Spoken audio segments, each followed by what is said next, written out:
Hi friends, in this video we will look and learn what is the electrocardiography, and also we will understand what the different component of the electrocardiography shows us. Okay, and I also want to tell you that this is the first part of the electrocardiography uh, in the under the electrocardiography series, and in the subsequent video I will tell you about how to look and learn and depict what type of the different cardiac disorder under the pathological ECG video. Okay, so before moving on that I want to tell you that what is the electrocardiography. Actually जो electrocardiography हमारा होता है, ये जो heart में जो electrical activity होती है, ठीक है, उसके पैटर्न को, उसके कैरेक्टरिस्टिक को हमारे ग्राफिकल फॉर्म में रिप्रेजेंट करना, ये हमारा इलेक्ट्रोकार्डियोग्राफी का बेसिक रोल होता है. ओके, जो ये क्या करता है कि हमारे हार्ट में जो इलेक्ट्रिकल एक्टिविटी होती है, ऐसे नोड से हमारा कार्डियक इंपल्स जनरेट होता है, ये पूरे हार्ट में फ्लो करता है, ठीक है, for the contraction and relaxation, depolarization and for the depolarization. तो इस इलेक्ट्रिकल एक्टिविटी का जो फ्लो होता है और उस इलेक्ट्रिकल एक्टिविटी के करस्पॉन्डिंग क्या क्या हैपनिंग हो रही है, उस चीज़ को ग्राफिकल फॉर्म में रिप्रेजेंट करना, यही हमारा इलेक्ट्रोकार्डियोग्राफी कहलाता है. ओके, सो देखिए, सबसे पहले हमको इलेक्ट्रोकार्डियोग्राफी समझने के लिए मैं आपको बता दूं कि ये ग्राफ फॉर्म में होता है ना. ग्राफ में इसका कुछ इस तरह पैटर्न होता है जिसमें 3 वेव्स होते हैं, है ना, P wave, Q wave and T wave. Okay, and 2 segment होते हैं. सेगमेंट मीन्स जो जहाँ पे वेव नहीं होते हैं, जो जिसमें जो इलेक्ट्रिकल एक्टिविटी एब्सेंट होती है, ठीक है. जो हमारे वेव्स हैं ये क्या शो कर रहे हैं, ये हमारे इलेक्ट्रिकल एक्टिविटी को शो कर रहे हैं, और जो सेगमेंट है ये इलेक्ट्रिकल एक्टिविटी को शो नहीं कर रहा है. ओके, तो सेगमेंट हमारे 2 हैं, आप देख रहे हैं, एक सेगमेंट और 2 सेगमेंट.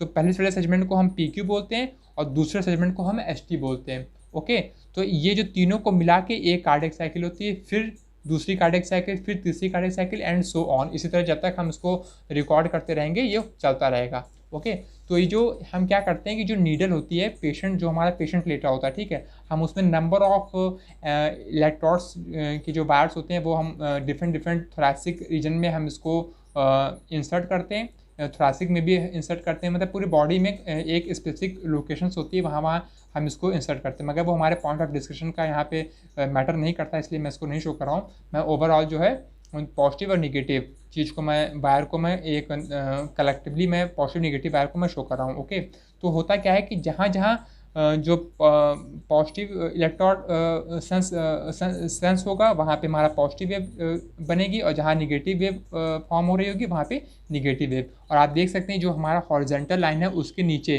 क्यू और एस ये हमारी निगेटिव वेव होती है, ठीक है. बाकी पी आर टी ये सब हॉरिजॉन्टल लाइन के ऊपर है, तो इसको पॉजिटिव वेव बोलेंगे, यहाँ पॉजिटिव, और ये हमारा निगेटिव होता है जो इसके नीचे. ओके, तो इस तरह कुछ हमारा इलेक्ट्रोकार्डियोग्राफी का कुछ ग्राफ होते हैं. ओके, तो अब हम सीखते हैं कि जो वेव है ना, ये फिक्स पैटर्न होता है. तो ये वेव जो होता है ये बनता कैसे, इसका रीज़न क्या है. ओके, क्योंकि ये समझना हमारे लिए बहुत इंपॉर्टेंट है. तो देखिए, ये मैंने एक हार्ट ड्रॉ कर रखा है. एक्चुअली इसको बस आप एक्सप्लेनेटरी डायग्राम आप समझिए. ओके, अगर डायग्राम आपको लगे तो प्लीज़ डोंट माइंड, है ना. तो देखिए, ये हमारा हार्ट है ना. हार्ट में हमारे ये विनस ड्रेनेज हो रहा है, राइट ऑरिकल, ये लेफ्ट वेंट्रिकल, ये right auricle, left auricle, right ventricle and left ventricle. और ये हमारे वेना कावा है, inferior vena cava, superior vena cava, ये ऐसे नोड है. और जो बाकी जो मैं ग्रीन पेन से मैं आपको शो कर रखा हूँ, यहाँ पे इंडेक्स में आप देखिए क्या नोड है. ये पॉइंट है ये शो कर रहा है ए बी नोड. बाकी ये वाला जो पॉइंट है ये शो कर रहा है बंडल ऑफ फेस. ओके, और ये जो फाइबर्स जो निकले हैं, है ना, वेंट्रिकल्स में जो स्प्रेड हुए हैं, हम इसको पुरकेंजिया फाइबर्स बोलेंगे. और कुछ बातों का ध्यान आपको ये रखना है कि जो हमारे ऑरिकुलर वेंट्रिकुलर सेप्टम है ना, ये इम्परमिएबल होता है कार्डियक इम्पल्स के थ्रू. ओके, और एक बात और देखिए, हम ग्राफ में इसको रिप्रेजेंट करेंगे तो ऑब्वियसली हमें कुछ पॉजिटिव निगेटिव बातों का ध्यान रखना ही पड़ेगा डायरेक्शन का. तो देखिए कहाँ एक्चुअली होगा क्या, हमारे देखिए ऐसे नोट से हमारे यहाँ पे कार्डियक इम्पल्स जनरेट होगा, फिर ये जनरेट होकर यहाँ से पूरे ऑल ओवर कार्डियक सेल्स में, पूरे डिफरेंट ऑल ओवर हार्ट में स्प्रेड होगा, ठीक है. तो जहाँ कहीं भी ओवरऑल कलेक्टिवली अगर हम बात करेंगे, अगर ओवरऑल अगर हमारे करंट की डायरेक्शन अगर डाउनवर्ड आ रही होगी तो उसमें हमारा पॉजिटिव वेव बनेगी, और अगर ओवरऑल अगर हमारे अपवर्ड डायरेक्शन आ रही होगी तो उसमें हम निगेटिव वेव बनेगी, ठीक है. ऐसे यहाँ ये positive wave, other negative wave, कि तो पॉजिटिव कि तो निगेटिव. ओके, सो अब हम स्टार्ट करते हैं अपनी इलेक्ट्रिकल एक्टिविटी ऑफ हार्ट के लिए. देखिए, हमारा जो ऐसे नोड है, ऐसे नोड है ये हमारा कार्डियक इम्पल्स को जनरेट करेगा, इसमें ऑटोरिथमिसिटी होती है। ओके, तो ये जो हमारा जब जो कार्डियक इम्पल्स हमारे जनरेट होंगे ये ऑल ओवर ऑरिकस में स्प्रेड होंगे। ओके, ये ऑल ओवर ऑरिकस में स्प्रेड होंगे। अब देखिए कैसे स्प्रेड होंगे, हमें पता है हर एक कार्डियक सेल जो होती है वो हमारे इंटरकैरेटेड डिस्क के थ्रू हमारे कनेक्टेड होती है। ओके, तो इसमें जो है कार्डियक इम्पल्स हमारे जनरेट होंगे, सॉरी स्प्रेड करेंगे। तो यहाँ से ऐसे नोड से सीधे हमारे पूरे ऑल ओवर ऑरिकल्स में, जो हमारे ऑरिकल चैम्बर्स हैं उनमें स्प्रेड इसका स्प्रेड होगा। तो जब स्प्रेड होंगे तो हर जब जब पूरे ऑल ओवर रीजन में जब स्प्रेड होते होते ये कहाँ कन्वर्ज करेंगे, एवी नोड में। ये ऐसे नहीं पास हो पाएंगे क्योंकि ये इम्परमिएबल है। जो आर्टरी वेंट्रिकुलर सेप्टम है ये हमारा इम्परमिएबल होता है क्योंकि इसमें गैप जंक्शन जो होते हैं ना इंटरकैरेटेड डिस्क, ये काफ़ी कम मात्रा में होते हैं।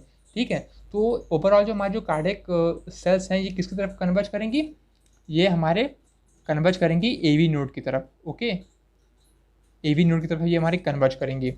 ये यहाँ पे देखिए पूरा हमारा कार्डियक इम्पल्स जो है हमारा स्प्रेड हो चुका है ऑरिकस में। ऑरिकस में स्प्रेड होते होते ये हमारा किधर आ गया, ईवी नोड में। तो देखिए हमें पता है जहाँ जहाँ जहाँ ये कार्डियक इम्पल्स पहुँच रहा होगा वहाँ हिस्सा जो कार्डियक सेल है वो डीपोलराइजेशन में जाएगा। ठीक है, तो अगर हम ये कहें कि हमारा ऐसे नोड जो है, ऐसे नोड से कार्डियक इम्पल्स जनरेट होकर एवी नोड तक पहुँच चुका, यानी कि पूरे ऑरिकस को इसने पूरा कवर कर लिया। तो यानी कि पूरा ऑरिकल जो है वो डीपोलराइज स्टेट में पहुँच गया, सिस्टॉल, ऑरिकल सिस्टॉल हो गया। ओके, तो हम क्या कहेंगे, हम ये कह सकते हैं कि ऐसे नोड से लेके एवी नोड तक करंट की डायरेक्शन क्या हुई, नेट डायरेक्शन। अगर हम ओवरऑल हम बात करें तो नेट डायरेक्शन हमारी ये होगी ना, डाउनवर्ड। ओके, ऑब्वियसली है डाउनवर्ड डायरेक्शन हमारी होगी। ओके, डाउनवर्ड डायरेक्शन हमारी होगी ओवरऑल ऐसे नोड से हमारे एवी नोड तक। ठीक है, तो मैंने क्या कहा, इंडेक्स मैंने दे रखा था डाउनवर्ड, अगर एरो कहीं भी आ रहा है तो ये पॉजिटिव वेव को शो करेगा। तो इसीलिए हमारा जो करंट जब हमारी इधर आ रही होगी, ठीक है, पॉजिटिव की डायरेक्शन में, तो ये पॉजिटिव वाला सेंस डिटेक्ट करेगा।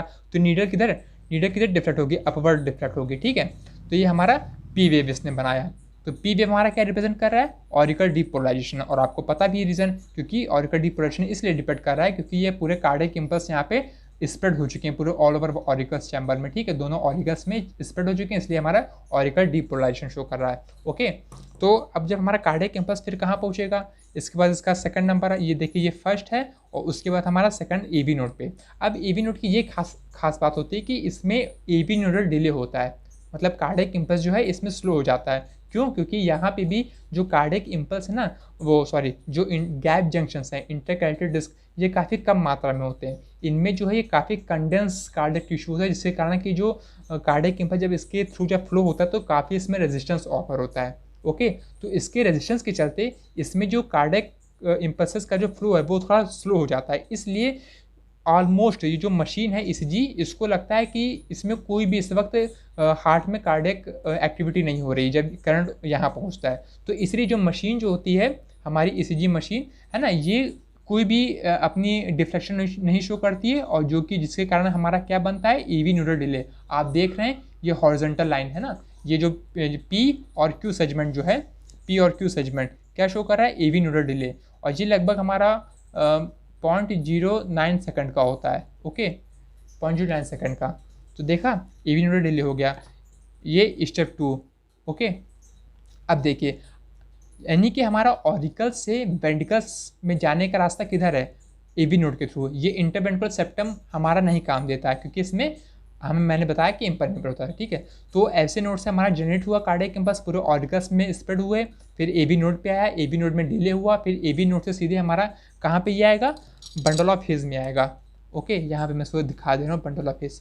तो देखिए बंडल ऑफ हेज में जब ये पहुँचता है तो इसकी दो खासियत होती हैं कि बंडल ऑफ हेज हमारे दो ब्रांचेज में डिवाइड होते हैं, एक राइट बंडल ऑफ हेज और दूसरा left bundle of hedge. Okay, तो सबसे पहले जो हमारा कार्डियक इम्पल्स वो आता है वो हमारे लेफ्ट बंडल ऑफ हेज वाले ब्रांच में आता है। ठीक है, तो जब एवी नोड से जब हमारा आएगा वेंट्रिकल्स में, वेंट्रिकल के लिए, ठीक है, तो वेंट्रिकल्स में हमारा सबसे पहले लेफ्ट बंडल ऑफ हेज में आता है। फिर लेफ्ट बंडल ऑफ हेज में जैसे ही पहुँचता है ना, उसके प्रॉक्सिमल एंड में, प्रॉक्सिमल उस रीजन में, तो वैसे ही तुरंत ये राइट वेंट्रिकल की तरफ शिफ्ट हो जाता है, राइट वाले ब्रांच की तरफ। तो उसके लिए इस कार्डियक इम्पल्स को मूव करना पड़ता है अपवर्ड। ठीक है, मतलब अपनी डायरेक्शन को चेंज करनी पड़ती है। तो ये जब चेंज करेगा तो ओवरऑल जो इसका डायरेक्शन होगा वो हमारा अपवर्ड होगा, ठीक है। तो जब हमारा अपवर्ड एरो होगा इस रीजन में, तो जो नीडल होती है, नीडल का कौन सा पार्ट सेंस करेगा इसको, निगेटिव पार्ट। जब ये निगेटिव पार्ट शो करेगा तो हम क्या देखेंगे कि जो नीडल है ये किस डायरेक्शन में डिफ्लेक्ट की, निगेटिव डायरेक्शन में। तो इसी के चलते हमारा एक क्यू वेव का जनरेशन होता है।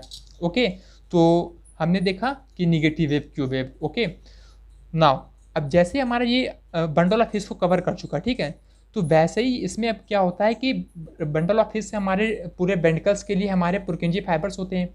तो इसमें पुरकिंजी फाइबर्स सबसे पहले डायरेक्शन जो होता है कार्डियक इम्पल्स की, है ना, दोनों से, लेफ्ट और राइट दोनों से हमारे क्या करते हैं, डाउनवर्ड एरो, मतलब डाउनवर्ड पहले फ्लो होता है।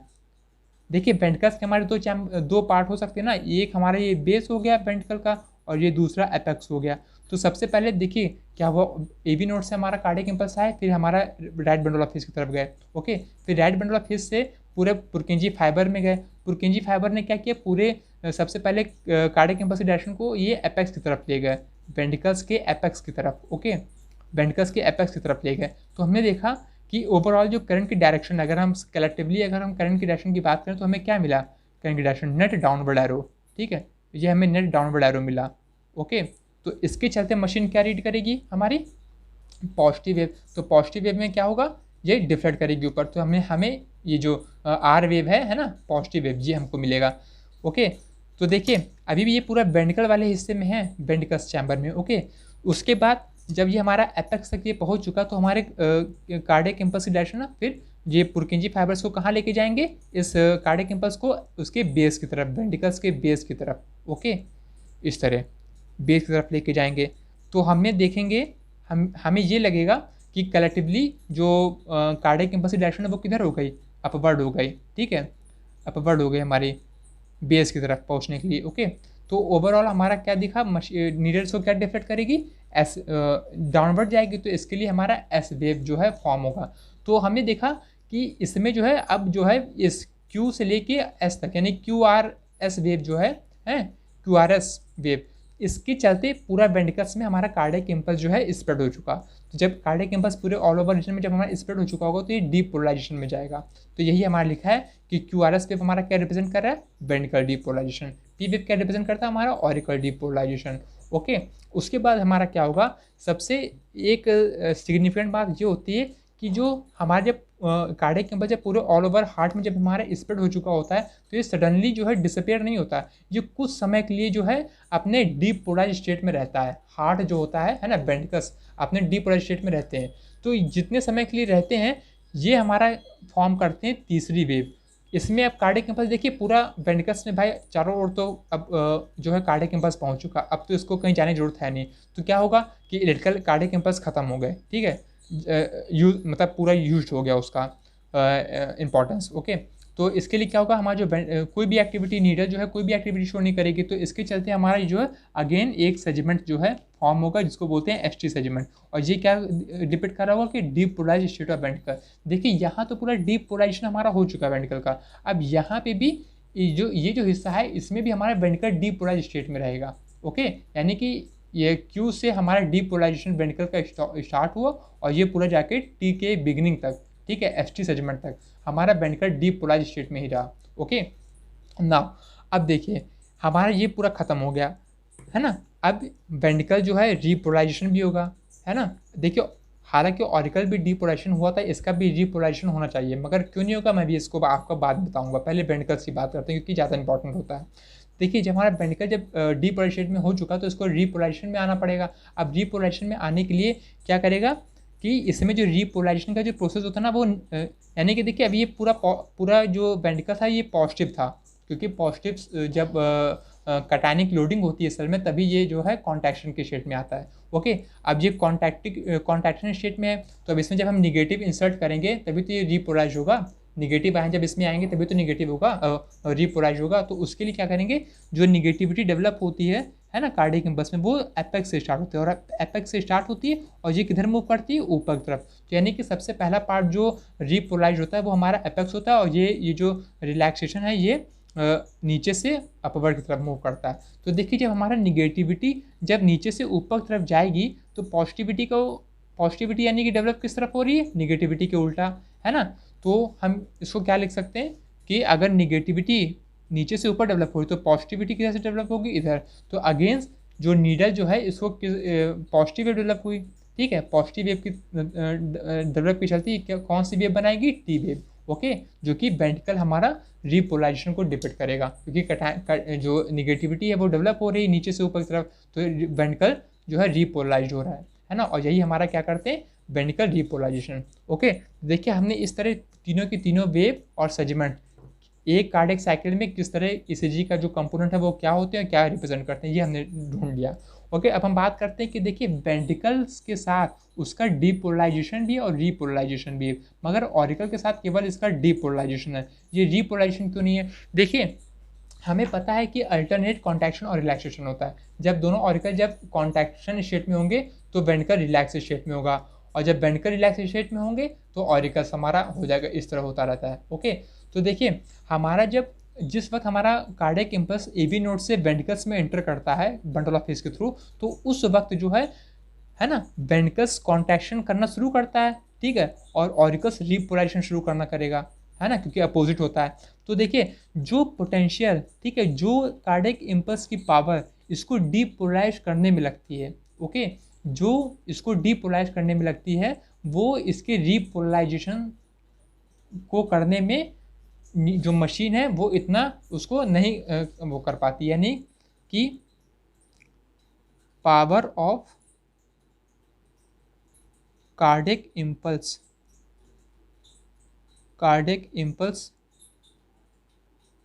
To depolarized ventricle is greater than the power of repolarization of auricles, okay. तो जिसके चलते क्या होते हैं, जो मशीन जो हमारी होती है वो क्या रीड करती है, केवल वेंट्रिकल डीपोलराइजेशन को। ये जो जिस वक्त ये जब हमारा जिस वक्त ये डीपोलराइजेशन हो रहा होता है उसी वक्त ऑरिकल का रिपोलराइजेशन हो रहा होगा, मगर मशीन क्या रीड करती है, ओवरऑल वेंट्रिकल डीपोलराइजेशन, क्योंकि इसका जो इफेक्ट है ये ज़्यादा प्रॉमिनेंट होता है, क्योंकि वेंट्रिकल्स हमारे बड़े होते हैं और थिकन होते हैं, इनको करने के लिए हमें ज़्यादा मतलब इम्पल्स लगती है। इसलिए जो हमारी ईसीजी मशीन है ये हमारी ओवरऑल किसको कवर करती है, वेंट्रिकल के डीपोलराइजेशन को, not auricle repolarization, okay friends. So friends ये वीडियो आपको कैसा लगा, अगर आपको इससे रिलेटेड कोई भी डाउट है तो आप प्लीज़ मेरे कमेंट सेक्शन में इसको जरूर पूछ सकते हैं, और मैं 100% आपकी डाउट का मैं रिस्पांस दूंगा, ओके। और मैं बात आपको अगेन रिमाइंड कर देना चाहता हूँ कि इसके बाद ये जो नॉर्मल फिजियोलॉजिकल ईसीजी है, इसके बाद हम पैथोलॉजिकल ईसीजी के बारे में हम बात करेंगे, okay friends. So stay tuned to my video, thank you.